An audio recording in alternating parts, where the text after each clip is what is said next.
In the year 1874, before the streets of London gleamed with modern lights, shadows were all we knew. But in those shadows, there were stories. Stories never spoken aloud, and names that were never forgotten. One name, above all others, Sebastian Crowe. Some call him a hero, others a sinner. But the truth lies somewhere in between.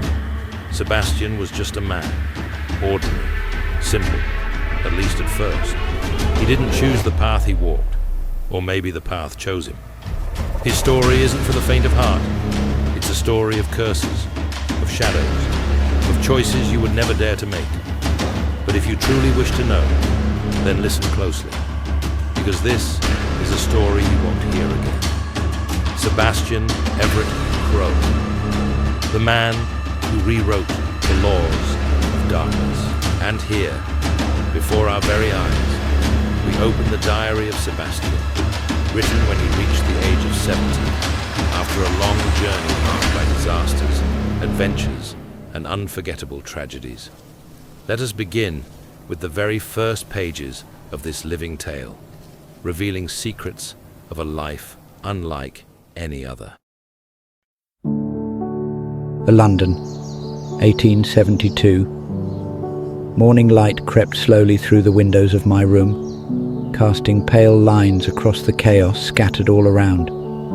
Books lay open on the floor, some filled with hastily scribbled notes, others stacked like unstable towers, ready to collapse. Heavy curtains muffled the outside world, leaving the room half lit and half lost in mystery. From downstairs, a familiar voice pierced the stillness of the place. Sebastian, dear, wake up. Don't let your eggs get cold. I mumbled under my breath. My eyes opened slowly, staring up at the ceiling. My voice came out rough, laced with the sarcasm of sleep. Even after earning my master's degree and receiving an honorary award, I'm still treated like a child. Ms. Duncan, oh, you will never change. The fork scraped lightly against the porcelain plate as suddenly a knock at the door. Ms. Duncan shuffled to answer and returned with the morning paper in hand, fresh and folded. She placed it next to my plate with a smile. I flipped through it carelessly until something slid out from the middle. A letter. Not just any letter. It looked odd. Aged paper, uneven fold, and the handwriting familiar. I opened it. The fox jumps over the moon, but the shadow chases the stars. Seriously, Jack? I stared at it for a moment, then smiled. Of course, Jack. It must be one of his strange little games again. But something didn't feel right. A red stain on the edge of the paper, and the handwriting, Jack's handwriting, which I knew all too well. Something inside me felt uneasy, but I ignored it. Maybe because I wanted to believe it was just a joke, nothing more. And the next day I was explaining to my students how fairy tales were merely primitive attempts to understand things we had no scientific explanation for. That's what I always tell them. But who would have thought I'd one day find myself inside one? And one of my students raised his hand. Professor Crowe, do you believe in ghosts? I believe in a full English breakfast. As for ghosts, let's say I have my reservations. But my mind wasn't fully there. That letter kept echoing in my thoughts. Every time I looked at the blackboard, I saw the bloodstain. Every time I spoke, I heard Jack's voice, whispering. After the lecture, I couldn't shake the worry.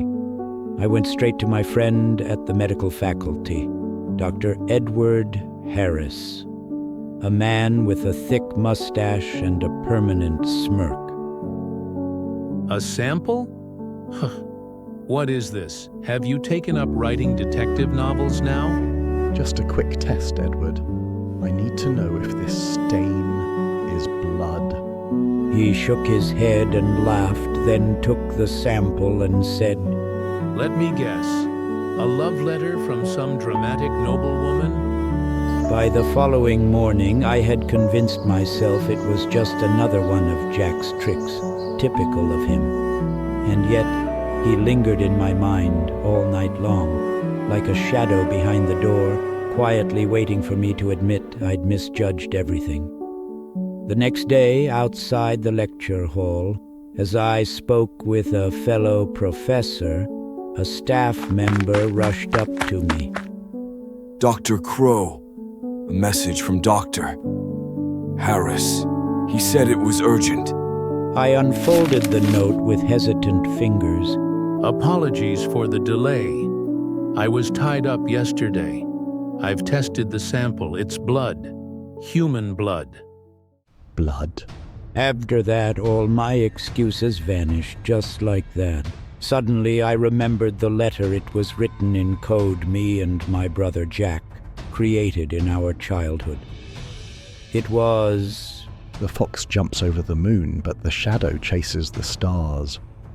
He's being watched or hunted. So it wasn't a joke after all. It was a cry for help.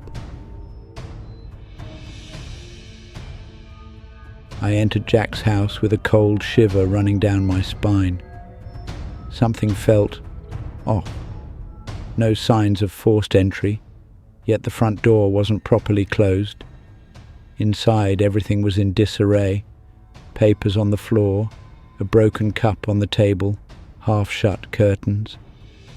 At first, I thought Jack had left in a hurry, but the small drops of blood on the floor led me to a dark corner by the stairs, leading to the basement.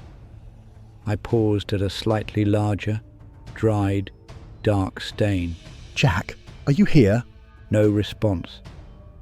I went upstairs, searching every room, until I entered his personal space, the one he guarded like a vault. I searched the drawers, under the bed, behind the wardrobe. Nothing, except for a single picture hanging above his bed. I stepped closer, moved it aside, and found nothing. I sighed in disappointment, stepping back. Then I remembered. Wait, Jack loved invisible ink. I grabbed a candle from the side table, lit it, and carefully passed it behind the picture. Slowly, the message appeared. It read, The box is in the left ear of my head. I knelt beside the left wooden bedpost, ran my fingers under it until I found a loose piece of wood. I opened it, and there it was, a box. No dust on it. Inside were letters, maps, and recently written notes, all in Jack's handwriting. My God, Jack, what were you trying to tell me? Before I could read a word, the door burst open. Footsteps. Voices. I froze, then acted instinctively. I slid under the bed, hiding in the shadows. 3 men entered the room. That bastard made us run all over the damn city. Boss said to check the place, just in case he came back. Screw that, let's just grab a beer. He's gone. They laughed and left. I waited, then crept out silently. Suddenly I heard the unmistakable sound of footsteps on the old wooden stairs. They were slow, deliberate, the sound heavy in the stillness of the night. I froze, barely breathing, as the footsteps neared the door to my brother Jack's room. There was a creak as the door opened, followed by the soft sound of boots crossing the floor. The man entered with a sense of purpose, his movements quick yet controlled. His footsteps echoed in the silence, each one amplified in the quiet room. I could hear his breath, slightly labored as he moved. His boots thudded against the floor, each step deliberate, each movement filled with tension.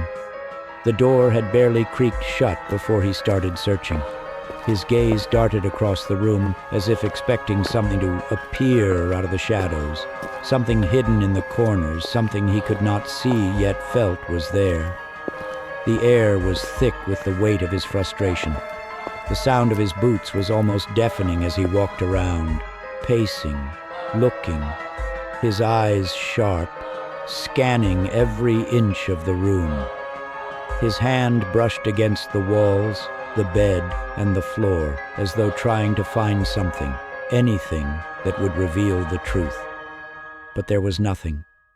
Just silence. Nothing. There's nothing here.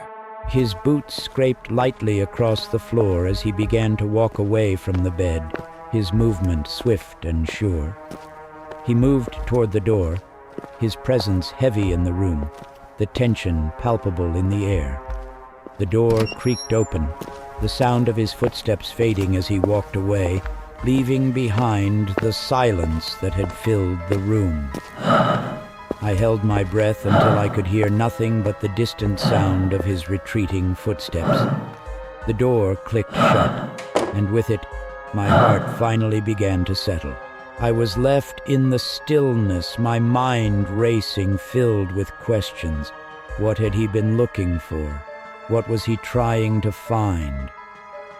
I followed them only to see them climb into a carriage, then vanish into the dark street among the night mist. I couldn't catch up. I returned home with the box of the notes and other staff that I took from my brother's jack house, now knowing that something much bigger was starting. I arrived late, and I found Miss Duncan met me at the door. Sir? What happened? You look like you've seen a ghost. Miss Duncan, please, no questions. I can't speak now. I went into my room and wrote a short letter, then I came back and handed it to her. Please deliver this to the university administration tomorrow morning. I've requested a 2-week leave, and I don't want to be disturbed. Then I closed the door behind me. I reopened the box, pulled out the first journal with trembling hands, and whispered, If I can't find you through the police, I'll find you through your past. In a world where truth wears the mask of madness, and shadows know your name before you speak it, Sebastian Crowe had just taken his first step into the unknown. What lies beyond that letter is not just a mystery, but a doorway. And some doors, once opened, can never be closed again, not without a price. So I ask you, are you ready to pay it?